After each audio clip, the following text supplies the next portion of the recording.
good, everybody? Welcome back to Does Boxing. We're back again with another one.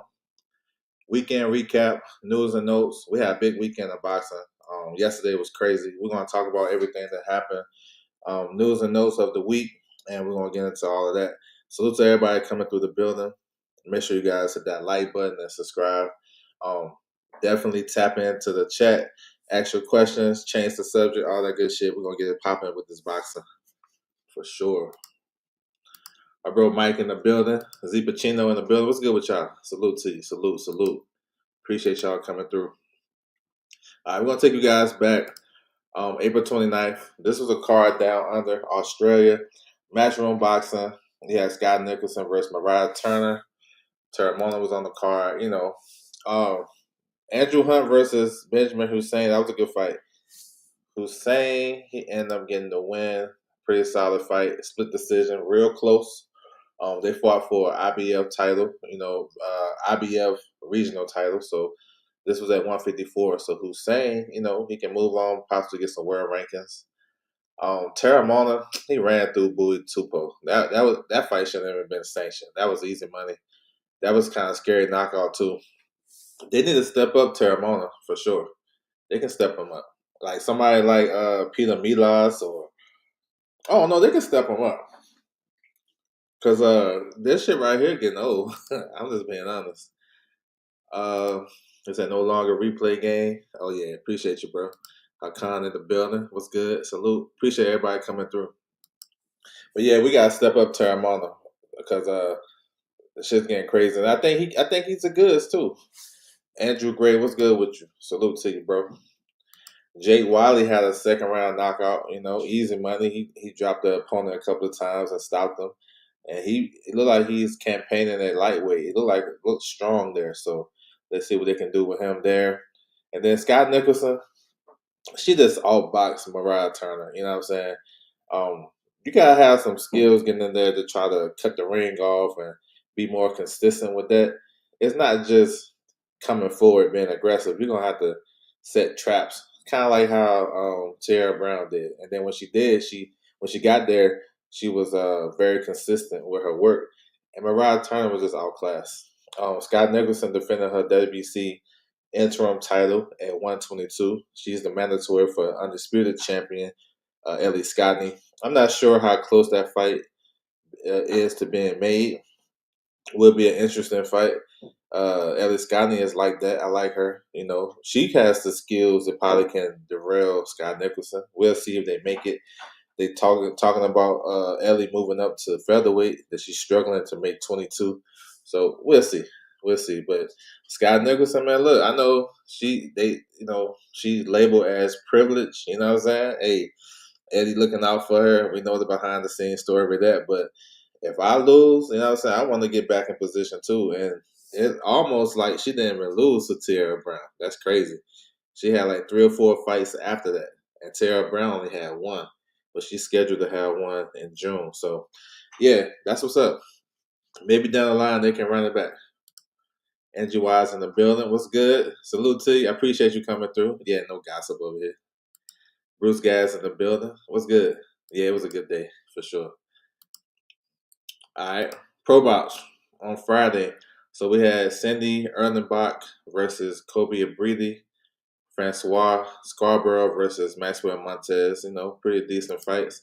Here's the full card. My man Razor Ramon Ordonez, he got a first round stop. No, was it first round? Yeah, early stoppage. That was his pro debut. So this is one of the few prospects that Pro Box has signed. So I expect them to keep him active. Jordan Roach had a first round knockout. Easy money. He looked good. That's Lamont Roach's younger brother. He looked good and solid right here. Lolo Harris coming off a long layoff. He got a decision win. You know what I'm saying? That guy was tricky, awkward, so he was able to box his way to a decision. David Whitmire had a tough fight, toughest fight of his career, but he dominated. He needed those rounds. He fought Jose Luis Sanchez. Hurt him a few times in that fight, but couldn't put a dent on him to drop him or anything like that. But Whitmire is good. That's a good test for him. You know what I'm saying? Because he's been knocking out a lot of guys. and he's a good body puncher. He stuck to that in this fight. Just couldn't get him out of there, but still, good win. Scarborough and Montez, another good fight. Scarborough was tested. Now Scarborough, he excited because he got a lot of flaws, but he's athletic, he's strong. You know what I'm saying? He's tough. You can tell he been working on his boxing, but then he got some flaws.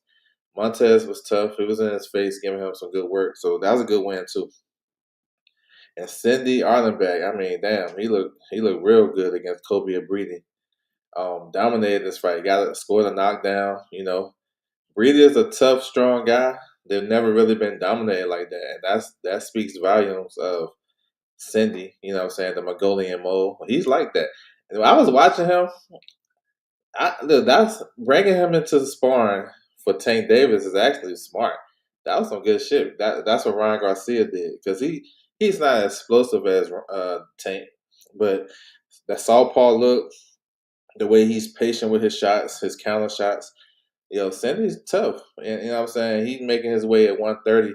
So I think he won a regional title as well, and that can get him some world rankings. I think maybe 2 or 3 fights he could be challenging for a world title at 130. He's good.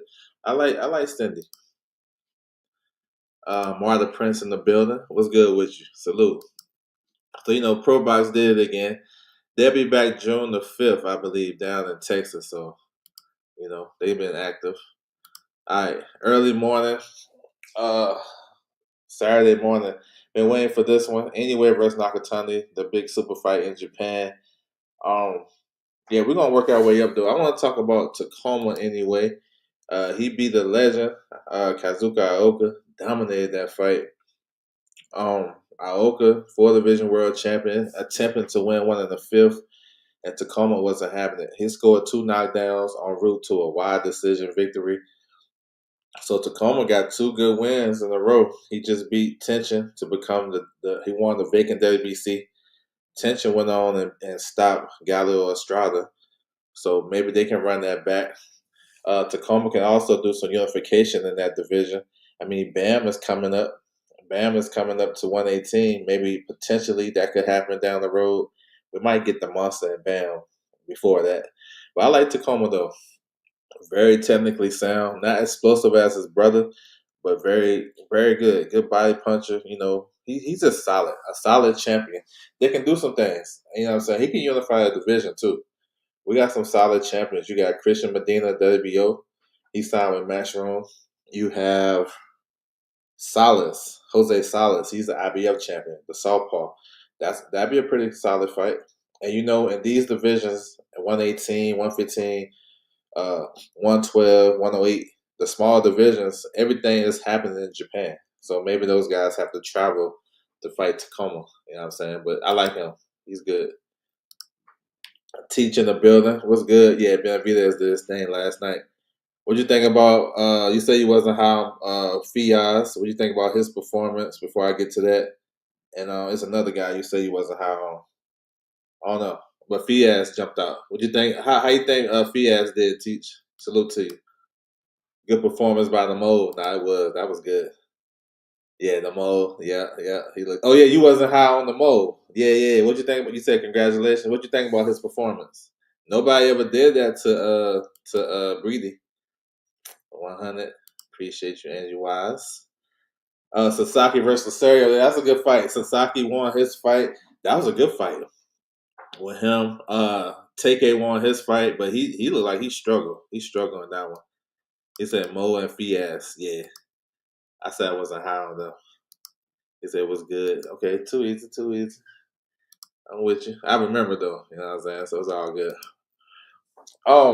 John 2 versus anyway. This was, tactically, it was a good. I don't know. It wasn't like a good fight overall. The first half of the fight wasn't good. A lot of feigning. I understand because both guys was respecting each other power. John 2 had that wide stance, and he was sharp defensively. He wasn't really letting a lot of shots go. Anyway, was winning those early rounds because he was a little bit more explosive, and his jab was straight. He was landing some nice subtle jabs. He was getting the inside of Juntu's foot. He landed a couple of right hands and stuff like that. then Jontu started to step it up. You know what I'm saying? When he started to be aggressive and push anyway back, he was having some success. You can tell Jontu got some power and his skills kind of elevated. Based on his first fight in 22 against Hernandez to this fight, he looked much better. I know it's different styles and stuff like that, but it was a stretch in that fight where Jontu won like like 2 or 3 rounds in a row. You know what I'm saying? I think he got like 9 and 10 where he closed the gap, but then the 11th round. So it was a headbutt It was a headbutt. I forgot which round. Maybe the ninth or 10th. I forgot. But Jontu won that round for me. But in the 11th round, anyway, land a nice uppercut. Looked like it broke his eye socket, and then he got that. So that basically sealed the deal because he stopped that momentum in the 11th, and then the 12th. I thought Junto kind of edged out the 12th, but I scored the 8 rounds to 4 for anyway. You know what I'm saying? That's a good fight. Much respect because he fought a young, strong guy, 3 division champion, and he was hungry. You know what I'm saying? Junto is one of those good fighters too. Like that loss right there was kind of a good loss because he was in there with the monster, had the monster thinking, and it's just the athletic ability, the creativity with his shots. I mean, anyway, it's like that. He liked that for real. So that was a good win. The second half of the fight was much better than the first half for sure. Sam knows. Yeah, I just watched that second round knockout. He looked anxious in the first round, but came back and stopped dude. That's good. Yep. I'm thinking about maybe a big fight in the summer. People thought Juntu was going to get. Yeah, I don't know why, because it's recency bias. Because they seen how he looked against Hernandez, so they thought he was going to get ran through. Now Juntu is dangerous. That wide stance and he punching. It's just he kind of got outmaneuvered in the early rounds because anyway kind of slowed down his work rate because he was sharp too, and the monster is dangerous and creative with his punches, so he had to honor that. You know what I'm saying? So that's why he lost those rounds. Had he probably won, like let's say the first 6, I think I scored it first 6 rounds 5-1. Let's say he got 2 of those rounds. You know what I'm saying? Whether it's 3-3 or even 4-2, whatever, then he would have been in business in the back half of that fight. Yeah, it's a good loss. Yeah, he can bounce back. I think after anyway leaves 22, then Jontu might be the man. Still some good fights out there for him. So it came out that they working on anyway versus Bam, another super fight, great fight, top 3, top 4 pound for pound guys. It's talking about January, February. Turkey trying to make it happen. I think I read something that said he got $31 million in the pot. Let's get it. You know what I'm saying? We know Bam got business to handle on June 13th, trying to become a 3 division champion at 118. But why not, bro? We get a super fight. Let's get it. So that's down the road. We'll see if that happens. Also, yesterday, here's another Matchroom show.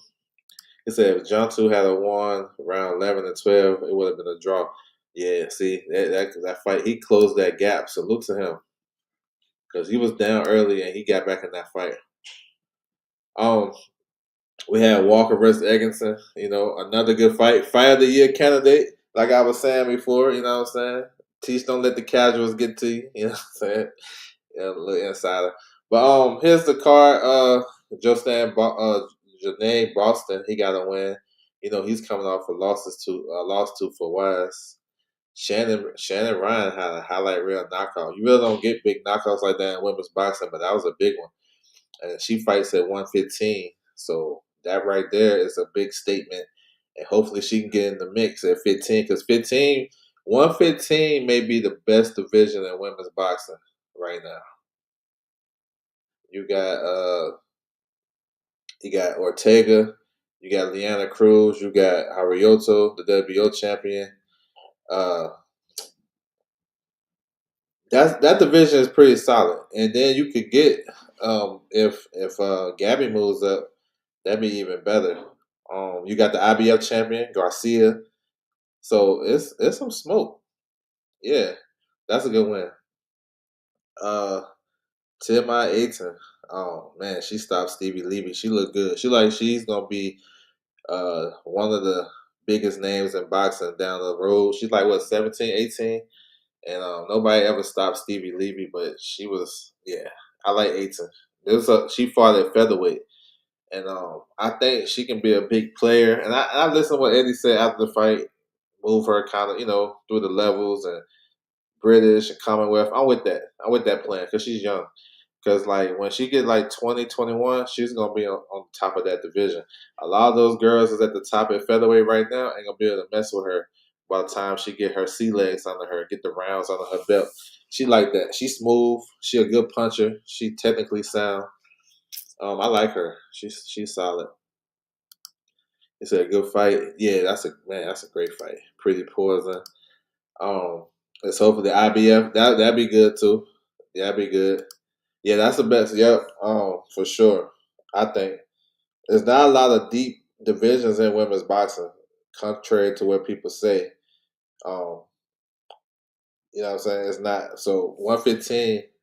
Yeah, and if Gabby entered the fray, oh yeah, definitely. For Wise versus Kelly, that was a good fight. For Wise, he's awkward. He's good. He's entertaining for the crowd and stuff like that. Maybe UK don't like that, but I was liking that flavor. He was playing with his food too much. She probably could have stopped that dude, but Kelly, he was trying. He was landing some good shots, some good overhand rights. You know what I'm saying? He was in that fight, but then Fawaz started to pick up. Like I think one of his biggest assets is his conditioning. He's very conditioned, and he liked to pick it up in the back half of the fight.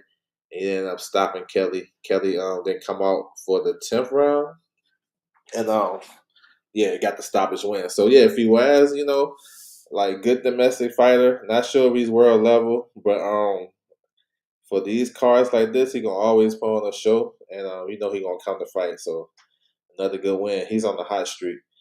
Conor Walker, Sam Egerton, another one. Like I was saying, this one gonna be fight of the year type shit because their styles is no other way. You know what I'm saying? There's no way to look at it. He said she could get the EBO champion. Shola Martinez. What about the girl? I posted it yesterday, but I forget her damn name. She's the British champion. I forgot her name. I posted it on my joint yesterday. But maybe one of those. That's fine. But yeah, Egerton was doing good in this fight, keeping the range. Landing them uppercuts on Conor Walker who tried to get in. I thought he was up. You know what I'm saying? That he got dropped with a nice body shot late in the fight, and I think that took a lot out of him. And Conor Walker cleaned him up, but it was a good back and forth fight, ebb and flows. Egerton is never in a bad fight. So is Conor Walker. So their styles was going to mesh, and we had some drama. So that's what you want to see. You want to see back and forth action, and then you want to see some drama late, and that's what we got. And Walker got the stoppage. So he talking about going back to 47 to get the Lewis Crocker rematch. He called out Conor Ben. I don't know if we're gonna get Conor Ben, but I'm with the Lewis Crocker rematch. So that was a good fight. PBC pay per view Benavidez and Zerto. We're gonna work our way up the card. Um, so we had the prelims. Dylan Capetillo. He went the distance. That was a tough fight. That was a tough fight for him for his second fight. That wasn't no easy fight. James Pierce came to fight. He was in shape, and he kind of touched up Dylan a little bit, but Dylan got the win. Juan Carrillo, he got a stoppage win over Marlon Delgado, but kind of not really the best performance up until that point. He landed a nice body shot, and my man went down. He didn't get back up. But Carrillo, he's solid. He's a French guy at light heavyweight. Let's see what they can do with him. And Daniel Blanca's got a decision win over Raul Solomon. Not a bad fight. Blanca's on the back foot a lot, boxing and moving, and he was able to outpoint my man. So not too bad, of the prelims. Jessica Berry, there you go. Yeah, Jessica Berry, that's her name.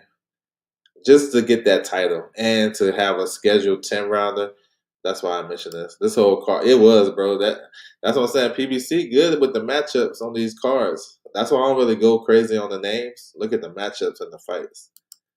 Yeah, Jessica Berry. I appreciate that. Yeah, no, that was good. I'm with you on that.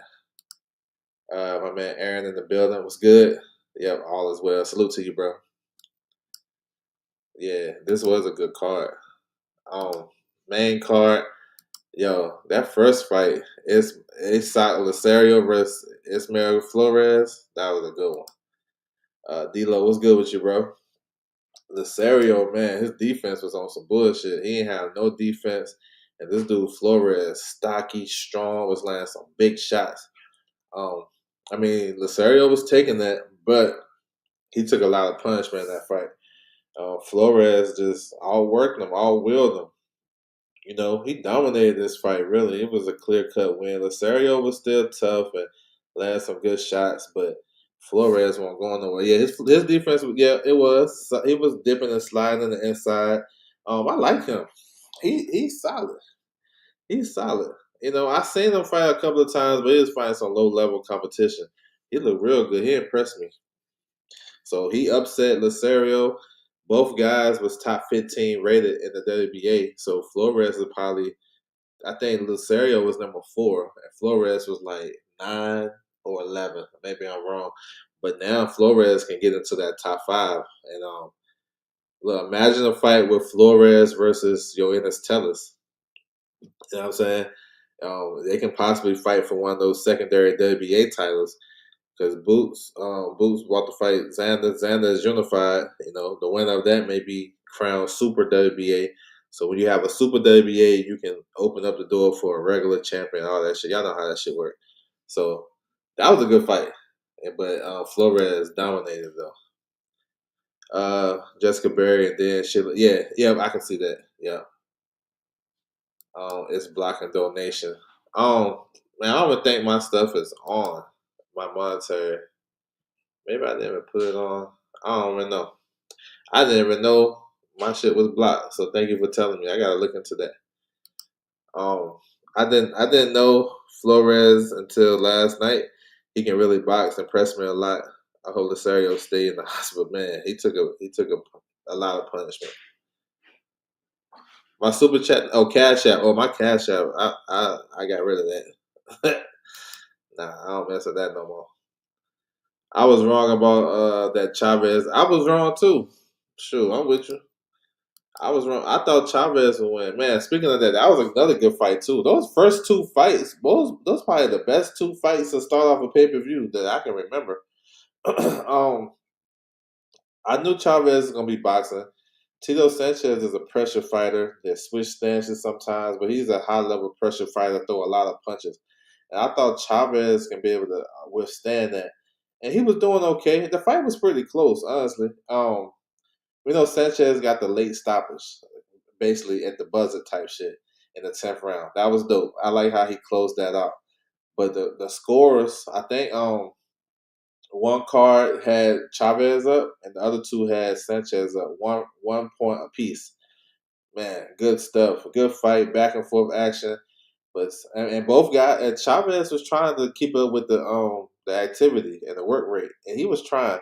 The Sanchez is, I don't know, he just showed a different type of shit, and I love the way he closed out that fight. So that was a great fight right there, like back and forth. These guys knew each other, and salute to Golden Boy. Golden Boy get a lot of heat for not matching up their guys. This was a good matchup. They didn't have to do this. So yeah, these guys definitely gonna get a lot of shine for that. Hopefully, at 122 pounds, put them in the mix. I mean, fights with like Cardenas, and Hernandez, they're gonna be looking for opponents. I think Sanchez may fit that, and Chavez can come back too. He can come back.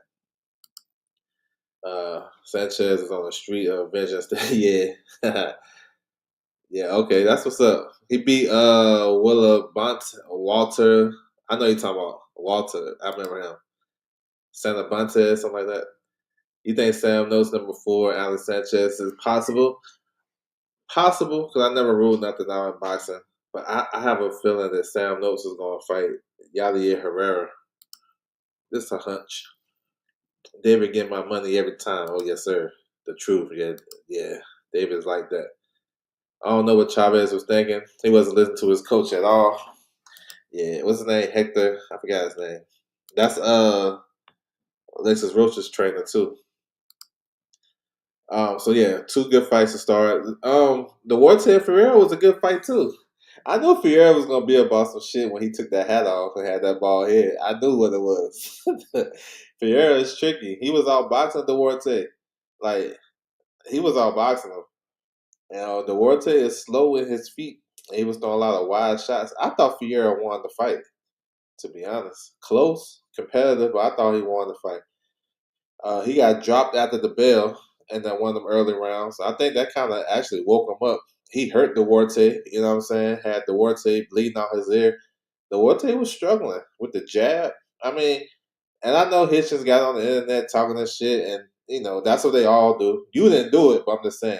But if we being honest, Hitchens beat that Duarte with that jab. You know what I'm saying? And that's being all slow. Hitchens would get busy on him. I'm just saying. But we know we're not high on Hitchens, so people ain't even trying to hear that shit. But yeah. Man, for Fiera though, if he he didn't get the benefit of the doubt for me because he blew weight. You know what I'm saying?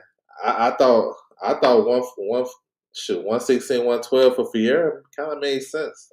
For real. Um yeah, that was a good fight. You know, tough. You know, both guys showed a lot of heart and stuff like that. But Duarte, you know, let's see what he does. I heard on the telecast that Chris Mannix said that the IBF is going to offer the vacant title fight to him if he want to negotiate with his stablemate, Adolfo Delgado. I'm not sure. I don't know how that's going to work with both of them being with Robert Garcia. We'll see. But if I'm Delgado, shoot, I'm licking my chops. I think, man, look, that wasn't a good performance by Oscar Duarte, and I know he been through some stuff because the Hitchens fight fell apart. So we had a lot of people was behind him, right? Like, oh, you know, Hitchens is scared of you, this, that, and the third. But I mean, he didn't capitalize on that. You know what I'm saying? Because I thought he let Fiera off the hook, and Fiera started outboxing him. To be honest, so it was a good fight, but Duarte got to step it up because he ain't beat no champion with that performance. I think so. I think he would have. I thought he would before too. You know what I'm saying? I thought he would because Hitchens is a big, strong 140 too, and he's long and rangy. That jab, man, that jab would have did something crazy to Duarte. And only thing Hitchens would have did was tie him up when he got too close, then put it back in the center of the ring. He said, "Yep." Real won that fight. Also, it was some BS that Duarte didn't get points of the head. That was crazy. He dropped him too. He said facts. The odds for Benavidez KO was man. He got me with that KO. Duarte wanted to go the WBC route so bad. Yeah, yeah. Angie Wise, Angie Sports Betting with the $20 in super chat. I appreciate it. Appreciate your insights. I appreciate you. Thank you for the donation. Salute. He said, if they want to fight, it can happen. We got you. Yeah. No, they had the same manager and trainer. Yeah, it can happen. It can happen. After last night, I said the Duarte become champ. Especially if he passed the IBF. But look, I mean, I hear what you're saying, D'Lo. But what two organization belts he had on his shoulders yesterday? He didn't have no IBF regional. He had a WBO strap and he had a WBC silver. So I don't know. And he went down to Mexico and shook hands with Mauricio at a luncheon a couple of months ago. And now they went down the WBC route. I'm just saying that you can fight. I'm saying I don't mind people fighting each other in the same stable. I get it, but I also pay attention to the moves they made. Like, hold on, you went down to Mexico to drink tea with Mauricio. Now you fighting for the WBC silver against a guy that haven't made 140, blew weight against Pitbull Cruz. You know what I'm saying? And then he blew weight this time. I'm just, I feel you, but I kind of look at everything. Oh, the headbutts. That's why he got that bald head. That's why he got that bald head. He said after last night, I said the Duarte won't be champ. Oh yeah, I read that. Yeah, man, you might be right, bro. Z, you might be right. David dropped Zerto. Oh man, that was crazy. Yeah, my man was on one. What's your opinion over Taya now? These champions want no part of the Zuffa belt. I mean, he gonna have to fight Chris Bell Smith, I guess. Shit, that's just what it is. Unless they can make it happen, I don't know. I mean, that's the thing. That was my concern about Zuffa boxing. You guys, if you want to make this shit like legit, you have to sign all like every division that you want to work with. You gotta sign at least the top 5 or top 6 fighters in that division, or it's just gonna be a regular old promotion. So if they can't do that, it's gonna be hard trying to get these guys big time, big name fights. Yeah, it makes sense. Going that direction. We'll see. My key phrase was if they want to fight. Yeah, I don't know if they really want to. I don't think Robert want that, but we'll see. Do you think that moves hurt him in the long term? Um, as far as like getting the big names, well, let's be honest. He ain't never been in a position to get the big names, so maybe it won't hurt him because he couldn't get the unifications with Eddie or with Turkey. So I don't know, but maybe his pocket look good. As far as mega fights, I mean, there's only one. That's Zerto. I mean, that's Benavidez. My best. Um, the other ones ain't mega fights. Who else he gonna fight and cruiserweight that's mega? So that's what I'm thinking. Maybe that prevent him from getting Benavidez. But Chris Bell Smith, I mean, that's a former world champion. He just signed with Zuffa. He about to fight June. So I don't know. Co-main, Armando Resendez versus Jaime Munguia. Good performance by Jaime Munguia. I think we'll get that. We'll see. I'm with you. I'm praying. We'll see. Jaime looked good. He looked sharp. He was on his bike boxing. I mean, one-dimensional Resendez. I don't know why so many people was picking Resendez for me because Resendez be the faded Caleb Plant, who didn't have nothing left, to be honest. And pre Caleb Plant, nobody was really on Resendez like that. I mean, he beat a faded Jerry Hurd, bust his lip open. But he just one dimensional and Jaime outboxed him. And then Jaime started putting the beats on him later in that fight. I mean, almost looked like he was about to stop him in the 12th. That was a complete performance by Jaime. He stayed disciplined. He boxed. He counterpunched well. He fought off the ropes. Uh, he had a lot of stuff working. His hooks. He was going to the body, and then he hurt my man late in that fight. And that was his complete performance. And it's crazy. Now Jaime is a 2-division world champion, and the last time he was champion was like 7, 8 years ago. He was on some bullshit at 160. But good win for Jaime. This sets him up. And y'all know this. Canelo was cheering for him and he helped him, you know what I'm saying, win the world title. And they not gonna nobody said anything about that. That's crazy. Canelo and other ethnic groups can do it, backgrounds and shit. It's cool. But when we do it, I know I took a left turn, but it's crazy how that happened. Nobody keep that same energy. It's funny. But no, as far as back to Jaime though, good win. I ain't gonna lie. Good performance, against a guy that's always been kind of like a C plus B type of guy anyway. And I can see Jaime versus his mandatory Beg the Bully next. I mean, possibly on Canelo's undercard against Billy. That would make sense. Beg the Bully probably deserved a world title shot maybe a year or so ago. So yeah, that's a good win. And I think he'll probably beat Beg the Bully too with that style. Let me see. Go back up. Laugh in the chat. He said Jaime looked crazy. He might be on that sauce again. Man, he was kind of hesitant early, but Zuba finna outside to that cruiserweight gauntlet. Yeah. Yeah. That's crazy. When you come in the game and you're not willing to work with everybody, you leave big fights on the table. He got some style and I didn't know. Yeah, he boxed real well. Highly impressive McGill. No slander from me. Nah, he said Jaime might be on that juice. You never know. Once you test positive, bro, you always, got Jack and stay on you. I picked Resendez because Jaime looked on the decline. Man, he looked good. He looked good last night. That type of style, Jaime always do well against though. He fought better guys than that, to be being honest. Last time Jaime was champion, he moved like a yeah, he did. He was tripping. Big versus Jaime, that's a good fight. Yeah, I think that happens. Bradley thinks something's up with Jaime. Might be. I mean, like I said, you test positive one time is always a question mark. He finally showed some head movement. Eddie got him right in camp. Yeah, he looked good. You can tell the skills was up. It was up to par.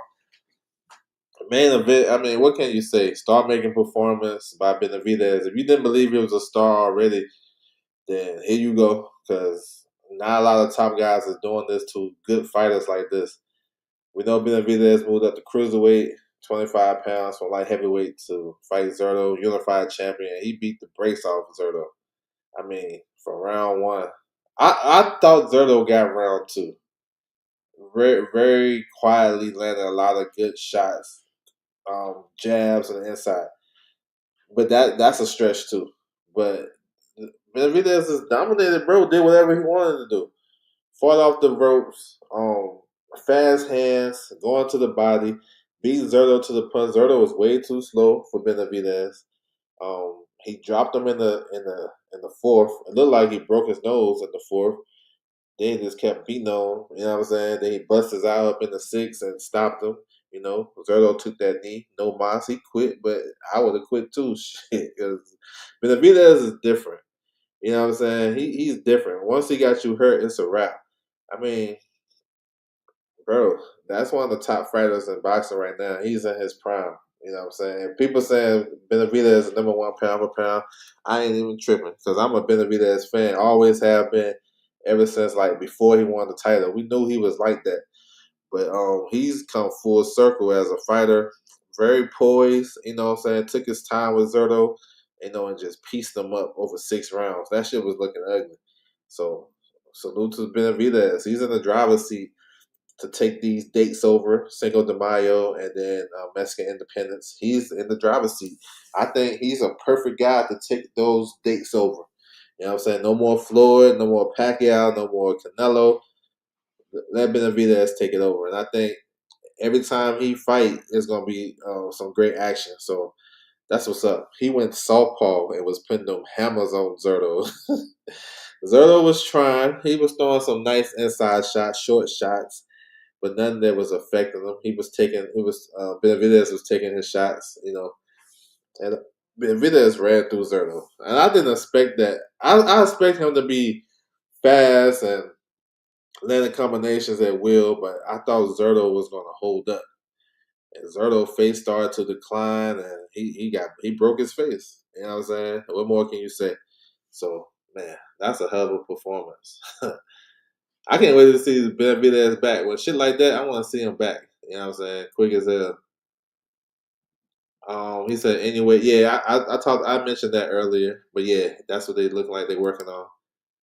Do you think David would? No, I didn't. I thought it'd be a 12 round decision, something like 9-3, that he would dominate on the back half, but we didn't get to the back half. Was it a top performance or Zurdo? I think it was a top performance because if he was bummy, other guys would have did that to him. Nobody never did that to Zurdo. Not even Bivol. Um, Top performance, man. He had Zurdo stuck in the mud. Yeah, no, I thought I give him props on the performance. He was getting hate leading up to the fight, and everybody love him. That's how it is. That's the nature of the business. Yeah, bro, that was dope. That's gonna be when he go to the Hall of Fame. That's gonna be like one of his highlights for sure. One, when Gia tested positive once, when Benavidez might be on that coke. uh, he was ready for the moment and completed the mission. Yeah, you can tell his aura was different. 13, man, that shit is crazy. And he's accurate with them. I thought he might stop him because Zurdo doesn't move. Yeah, well, that's a good point. Good point. That ended up happening too. So salute. Do you think Benny's power train? I thought it did. Yeah, I thought it did because he hurt Zurdo in the first round with a straight right hand that pushed him back. So yeah, he got thudding power, heavy hands. That Benavidez got. Winston Lee, what's good with you, bro?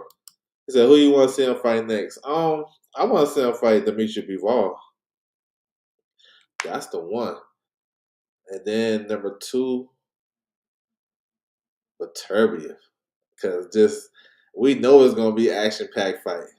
But I think the Benavidez I think Benavidez and Bivol is the one because that can close the chapter on Canelo once and for all.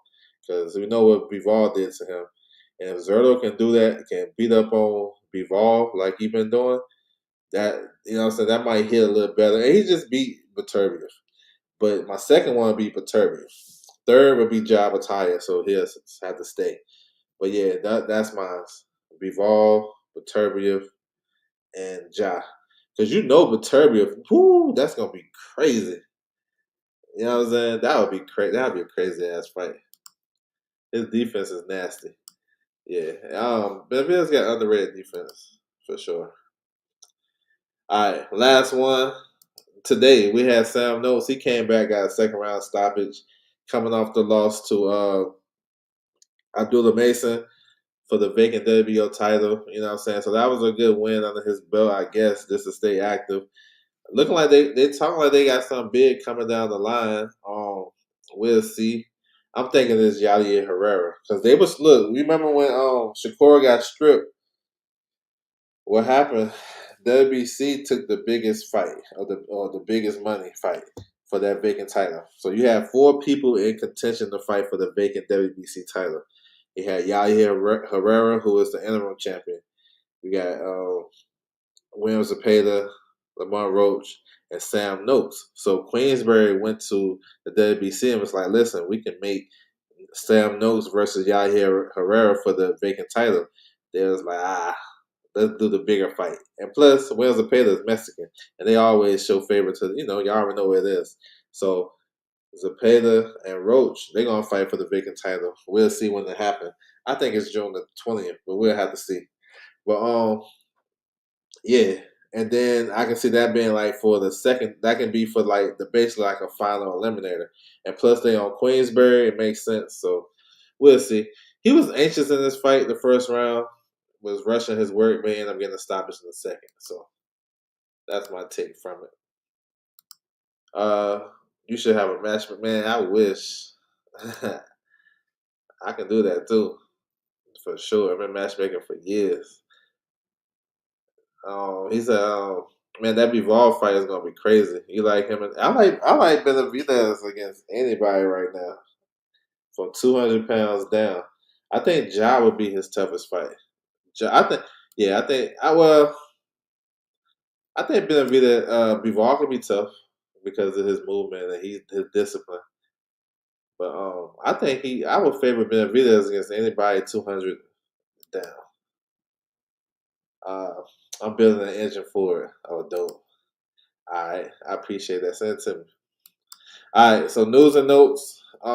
There's some stuff that happened this week. Fight announcements, purse bids, signings, all that good shit. We're gonna talk about it.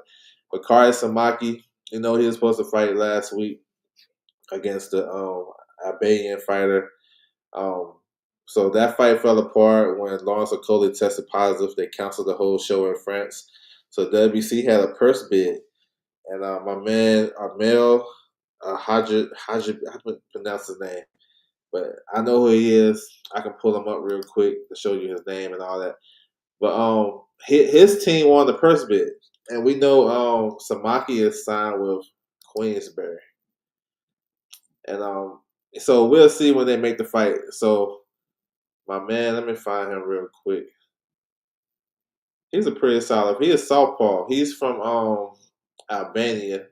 He's tough. He's trained out of Miami too. I've been seeing him around. I'm gonna do a little screen share just so y'all guys can see his name real quick. You know what I'm saying? Hold check. So yeah, this guy right here. Let me take this down. His team won the purse bid. Y'all help me out with that last name. That's crazy. But he can fight though. Not a bad fighter. So him and Samaki was supposed to fight last week. Fight got postponed. Went the purse bid, and now my man right here, his team won the purse bid. So those guys, they'll probably announce a date real soon. So some quick news on that. Derenchenko, he just signed with Zuffa Boxing. You know what I'm saying? So he's going to campaign at 160. We know he probably, I don't think he's been at 160 for a while, but I guess, you know what I'm saying? Let's see who they put him in there with. Um, at 160, they have Callum Walsh. They got Shane Mosley Jr., Chuck. They're about to fight next week.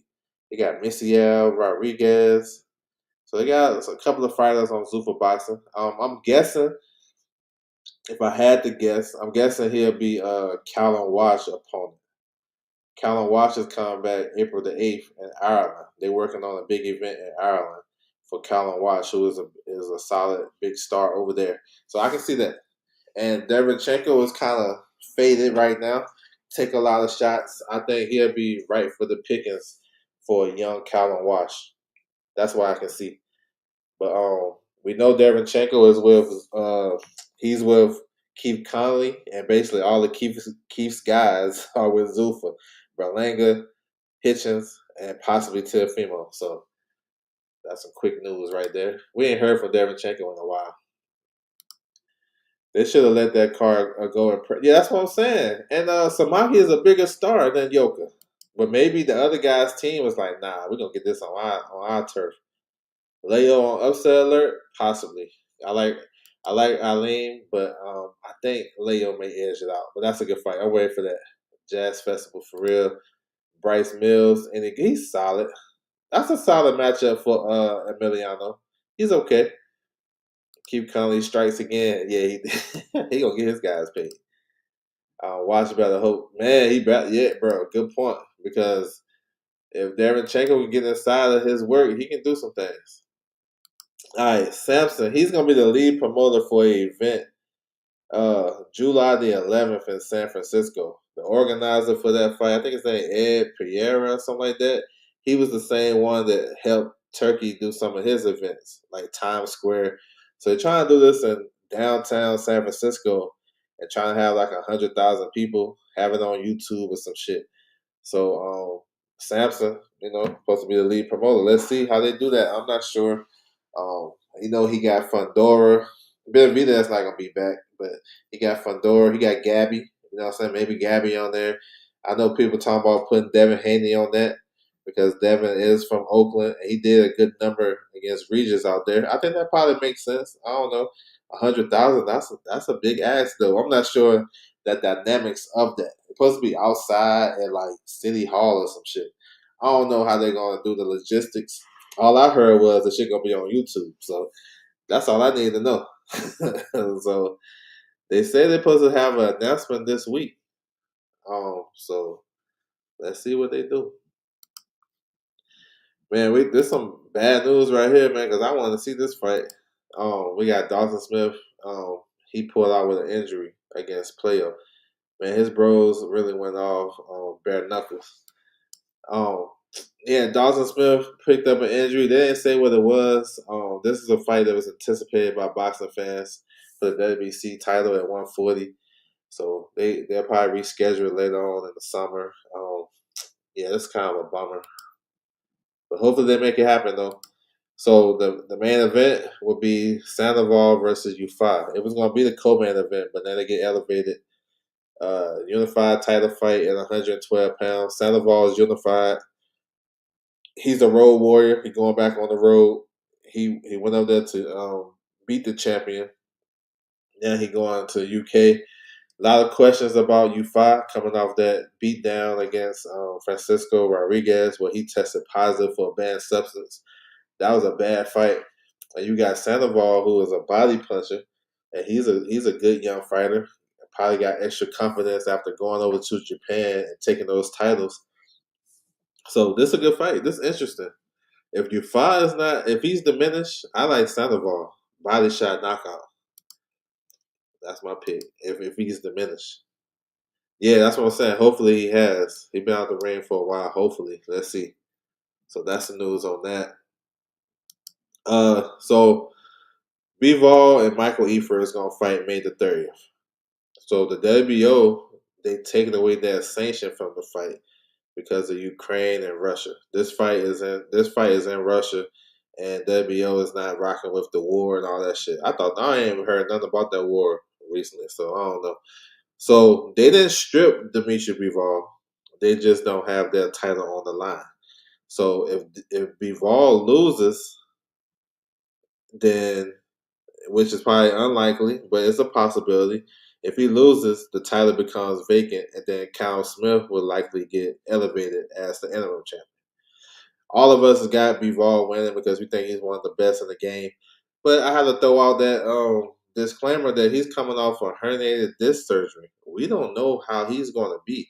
I'm just saying, we don't know. Like Zerto, I had questions. He coming off a shoulder surgery. Are you going to fight the monster? Like, I don't know. We don't know. Now, Efer is not no monster. Let me say that. But we never know. We saying stranger shit happen. But if Bivol wins, he keeps his 3 titles: the WBA, IBF, and WBO. And then that's where we should get the undisputed fight with him and Benavidez. That's why that fight is important. And those be the 2 best guys in the light heavyweight division. So that's the news on that. Bivol's WBO title would not be on the line for the Michael Efer fight. Just the Ring Magazine, IBF, and WBA. And then if, we'll see. I like Bivol winning, but I still have a question mark about his back recovery.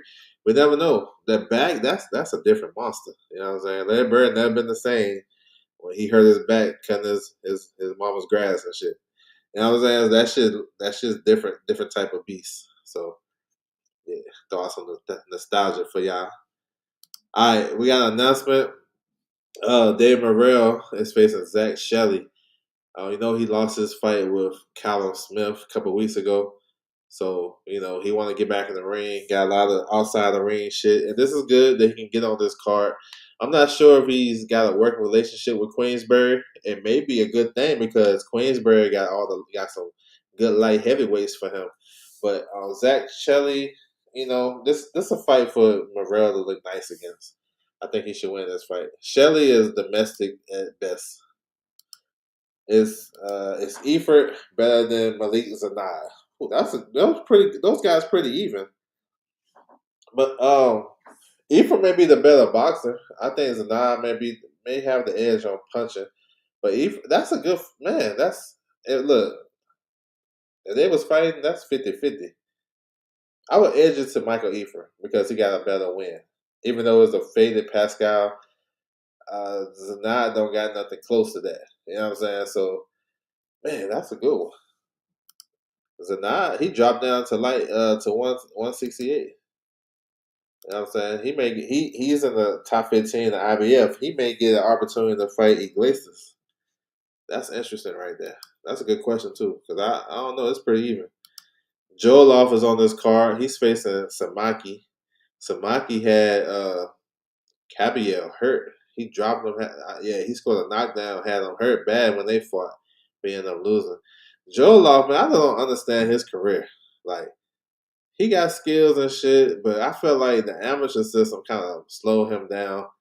And he ain't been looking good recently. He still signed with Top Rank, and he on this card. It's basically to replace Jared Anderson, who was injured and off this card. Joelov got some skills now. He can box, he can punch, but I don't know. And then he got that knee brace. I'm not sure if that's an issue. I don't know. He facing Samaki. It could be a tricky type of fight. You know what I'm saying? But yeah, he's on this card. So this is on the other card of Worley versus Dubois next week. And I know everybody's anticipating that because that's gonna be a shootout, hopefully. Meaty Riley, what's good? Salute to you. Appreciate you coming through. All right, so we got some announcements for the undercard of Amari Jones versus Vincenzo Gutierrez. They fighting May 22nd in San Jose. It's like a homecoming fight for Amari. It's supposed to be for IBF eliminator, middleweight eliminator. So you got DFG on the card. Darius Fulgham, who is a super middleweight contender, pretty solid. He's on there. Scrappy Ramirez, he's back. He's number 1 in the WBA at 115. So let's see. Tristan Caltrue is back. He's a cruiserweight. I know Robin Safar is on this card too. I was hoping they can match them up, but Robin Safar gonna be the co-main, and Tristan is gonna be on the card. Jordan Payton, he's back. I know he's coming off a loss on short notice to Real Courier, short notice, but he put a good effort, came up short. He's back. And then we got the prospects. Jordan Frientes is on there, and then Sam Castellanos. So yeah, this is Friday night, May 22nd. Golden Boy Boxing on the Zone. Amari Jones versus Gutierrez. So y'all tap in. I like Amari Jones. I like him. A new fresh face in the middleweight division. Should be a good one. Joe Love might be the next Daichko. Shit. Typical Golden Boy action-packed card. Yeah, they be having some underrated cards too. People be sleeping. Here's the fight announcement. May 30th. Adam Azam versus Steve Claggett. This could possibly be an IBF eliminator too. Adam Azam got hurt. Him and Gustavo Limos got hurt from there. I think it was, I forgot when they were supposed to fight. But both guys had to pull out. That fight with Limos was supposed to be a IBF eliminator. Steve Claggett is not ranked by the IBF, but I'll be paying close attention to see where he comes in at. This is an interesting fight, though. I'm not mad at this. This is actually maybe a solid test for Amazam at this stage of his career, because Claggett is going to bring it. He's going to bring that smoke. You know, he's tough, durable, rugged. But Amazam, if he's what they say he is, and his injuries is okay, he should have a. This is a good style matchup for him, because Claggett don't do nothing but come forward, and Amazam is quick, explosive, long in range, and he should have a good time. So this is May 30th on BBC Sport in the UK. Hopefully we get some US TV. Normally, Boxer for the US, they'll have Triller TV show their events. Could you see David winning a belt at heavyweight? I could, depending who has a belt. Like, I'm gonna be honest, like, if he can take the power of some of these guys, he can get busy because he's faster than a lot of these dudes. Like, I'm just saying, I could see it, but I see him fill in to the heavyweight, like come in like 215 and be able to work on the inside and keep his work rate. Yeah, like this fight more than the Limos fight. Yeah, I think it's a tough one. It's a comparative fight if he can stop Claggett. See if Fimo can do it. All right, here's the undercard for Shockey Foster versus Ray Ford, May 30th. So you got Sheehy versus Gonzalez. You got Omari Jones with an O against Sanchez. I like him too. Zaquan Moses is back. And then Flores versus Woodard. Flores is a local guy. They fighting in Houston, so he can bring some fans to the fight. So yeah, not crazy undercard. We more so tapped into the main event. Foster and Ford, nice little build up, and we ready for it. That's for the WC title, so let's get it. We also got another fight confirmed for June the 6th. This is Yabuki's on the card. You have Kenny Lover versus Michael Angeletti, IBF eliminator at 118 pounds. This is dope because we don't have a lot of brothers down here. And Angeletti been good for a long time. Just haven't had like a big platform. He was with PBC. Yeah, he been having fights on Pro Box. This is a fight for him to win. Good body puncher. He can do a lot of stuff in the ring. Kenny Lover is tough, but he a little bit inexperienced to me, And he's a wild card too. You never know. But this is June the 6th. I think it's gonna be on YouTube too. Once we get close to this fight, we're definitely gonna talk about it. So that's good. Angeletti getting the IBF elimination fight at 118. Yes, sir. I'm excited about this because I want to see the young man get a good opportunity. He was buried on a bunch of PBC cards, and Pro Box been looking out for him. But yeah, Angeletti is good. He's good.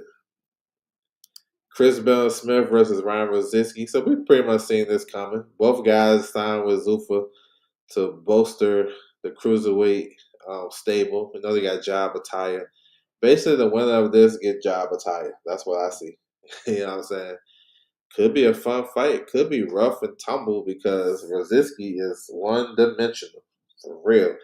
Coming straight forward, letting big hard shots. Bill Smith is kind of one dimensional, but if anything, he got a little bit more wrinkles. Got a little bit more. He got more experience at this level, fighting the way better competition. So if Chris Bill Smith mixes up his boxing with his inside work, it could be a good fight.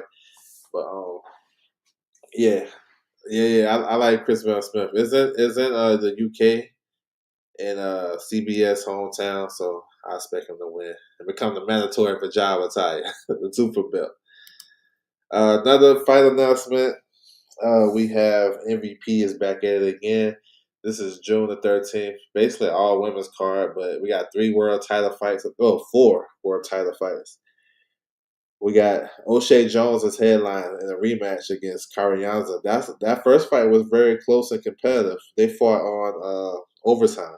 So we know O'Shea Jones is the IBF champion and IBO champion at 154. So this is a good fight. They're gonna run it back. It's interesting. It could be tough. The thing about O'Shea Jones, she got good skills, good southpaw, and the pedigree, but she kind of fades late in fights. And hopefully she got that together because old girl can fight. She's gonna bring it. That's a good fight. Tierra Brown is back. Good to see her back.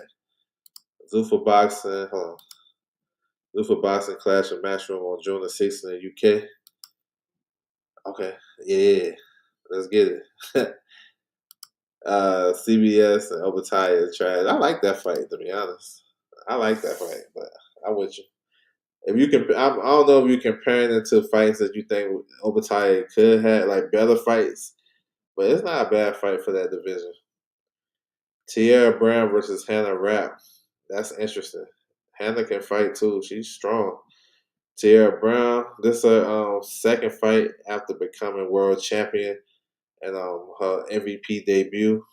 It's cool. Good to see her back. I think, she's one of the better female fighters. Definitely skill wise. She's nice. Evelyn Bermudez versus Aguilera. Bermudez is unified, 3-belt unified champion at 108 pounds. She's on course for an undisputed fight. Maybe a rematch with the winner between Yokasa Valley. That'd be a rematch. And then Lulu Juarez. So, yeah. And then Jasmine Ortega is back, defending her WBA title at 115 pounds. Good fight. Yeah, Lulu. Yep. Rematch. It could be a rematch with Yokasta and then Lulu. Yeah, that's a good fights. And all of them are signed with MVP. So yeah, we see what's gonna happen. So that's what's up. Here's the undercard for Xander and Boots was announced this week. Emiliano Vargas versus Bryce Mills. I know Bryce Mills called out Vargas earlier this year, so I'm not mad at that. Vargas is a budding star, and then Mills is from New York. He's from Syracuse, so maybe he can bring a crowd down there to NYC. We got Ben Whitaker versus Richard Rivera, Popeye Sandman Rivera.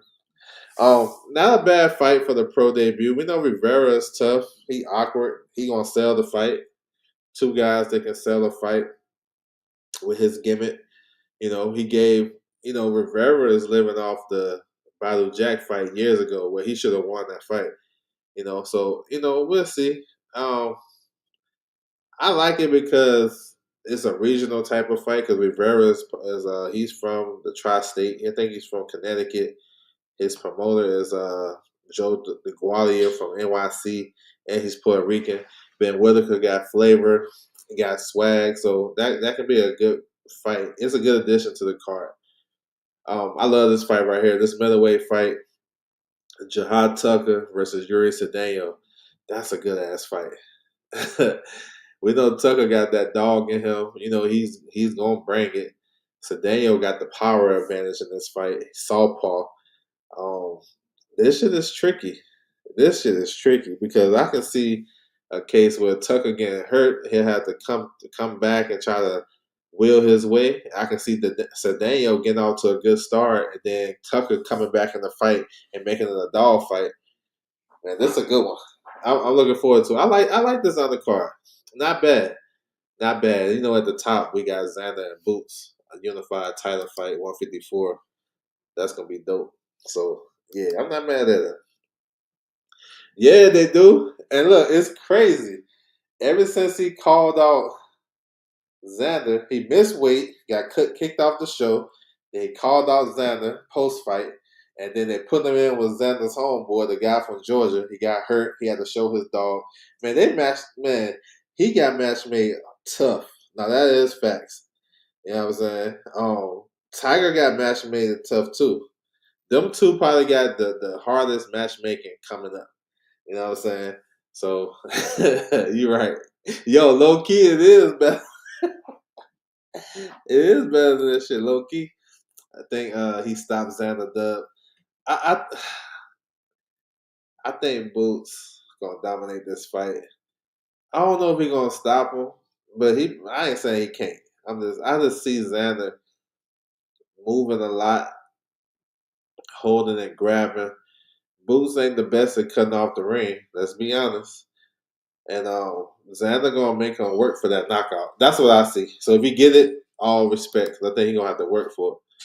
I'm in the building for this one. My first fight. Okay, bro, that's what's up. You gonna have a good one. Jahad fight anybody? Nah, he will.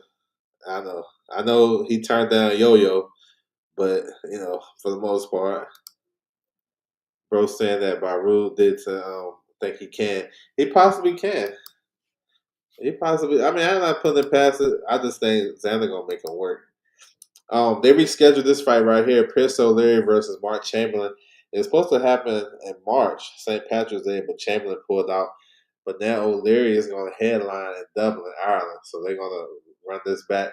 Um, this should be a good fight too. These guys' styles gonna match up real well. They announced AJ's fight coming back after the car accident. He's gonna face Pringa.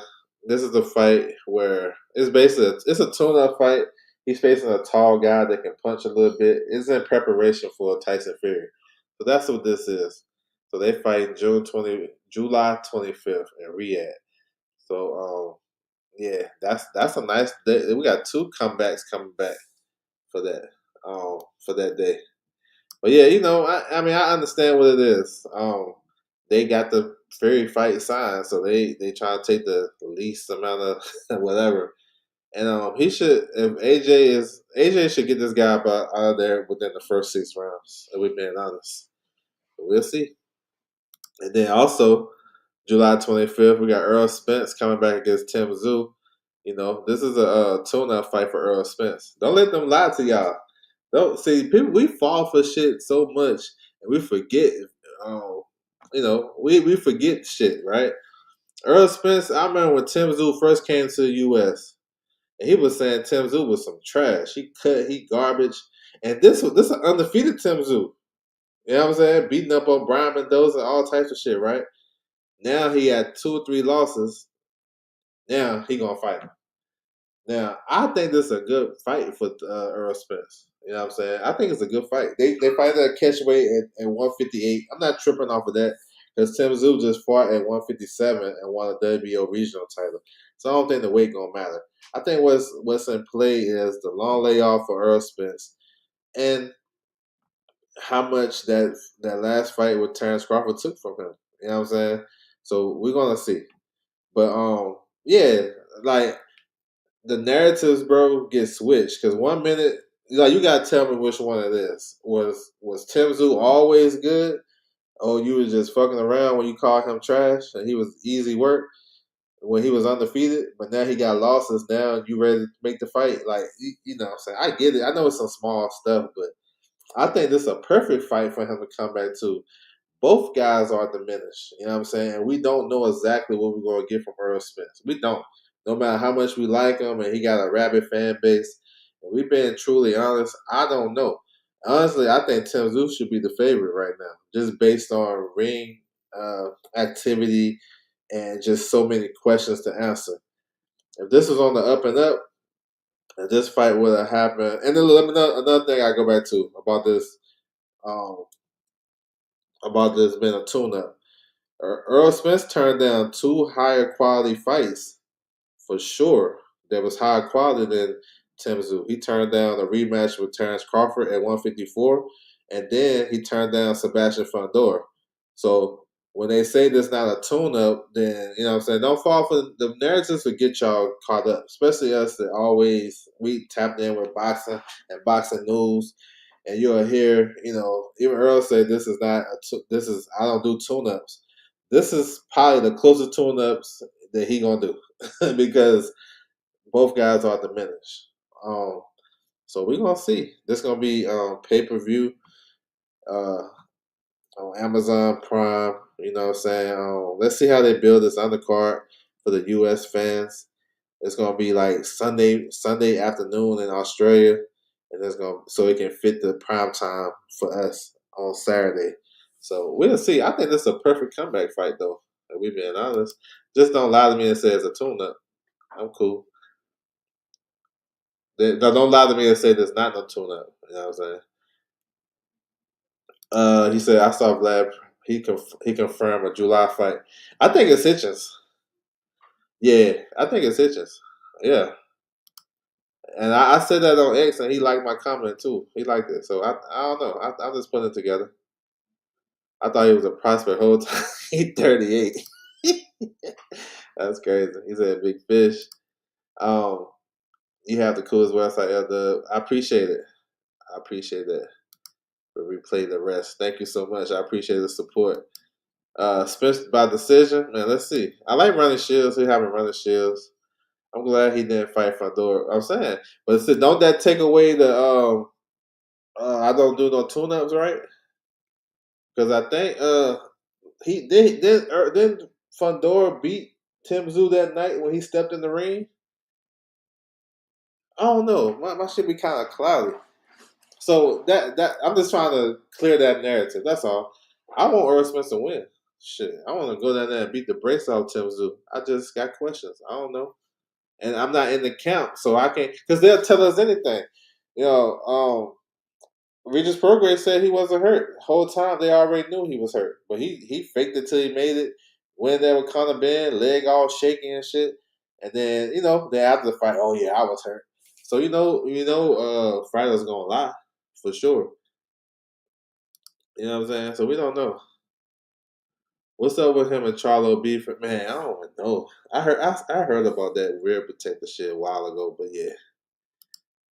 I think so too. So, bro, I look at stuff kind of like at the high in the sky type shit. Your first fight at 147, that's actually a good because Vlad can fight. He's tricky. He can fight. You know what I'm saying? He's tough. But based on Hitchens' recent, we ain't fucking with him right now as a whole. So whatever he do, if it's not no threat to us, because the average fan don't know who Vlad Planet is. Like even the ones that got channels and shit, they don't know who he is. So they automatically looking at he ducking this guy to go fight this guy. We ain't never heard of him. They think Vlad Planet is from Ukraine. That he's actually from there. He's from LA. But you know what I'm saying? But if you really take a step back, this dude can fight. And that's a nice introduction. A lot of guys when they move up in weight, they do an introduction fight to their new division, just to get acclimated. Some guys do it on a high level. Devin Haney did it at 140, but we know Regis was on some other shit back then, and he knew that too. That's why they picked him. Yeah, he going to 47.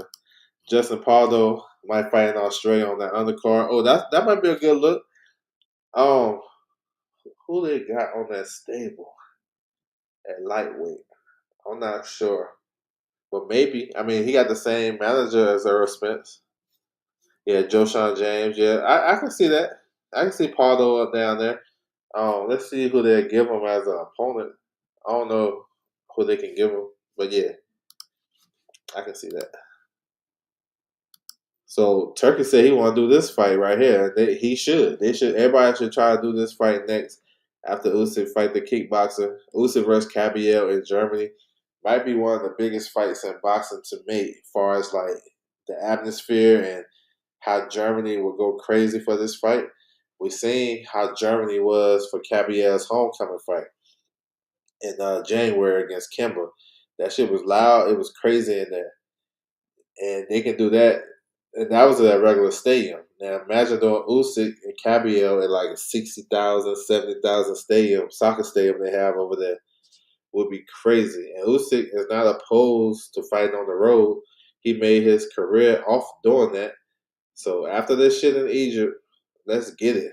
You know what I'm saying? Let's get it. Like honestly, they should be fighting next. You know what I'm saying? I get to get your money grab and all that, but a big fight with Caviar in Germany would be crazy. I think, yeah, let's make that happen. And then Canelo and Billy is done. It's set September. I think I forgot the date, but September in Riyadh season. Um, those guys gonna fight. That's a fun fight. This style mesh Canelo's the way Canelo fight, and Billy has a good engine. He's a good puncher, and he can force Canelo to fight. That may be what Canelo needs to get back to his counter punching. But if he lost a step and Billy can overwhelm him, it could get interesting. So just for the WC title, it pretty much expected. Nothing too crazy. We'll see what's gonna happen though. Then moving up, who fights for the belt? Who you talking about? Man, I lost you. Who you talking about, Andre? My bad. Oh, you talking about Africa Hitchens? Um, so Adolfo Delgado is gonna fight for sure. He's the mandatory. They're talking about this week ordering him versus Duarte, and that could get interesting because they have the same team, same trainer.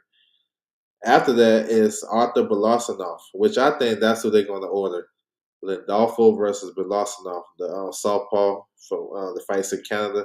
I think they're going to order that. And Hitchens, okay, I got you.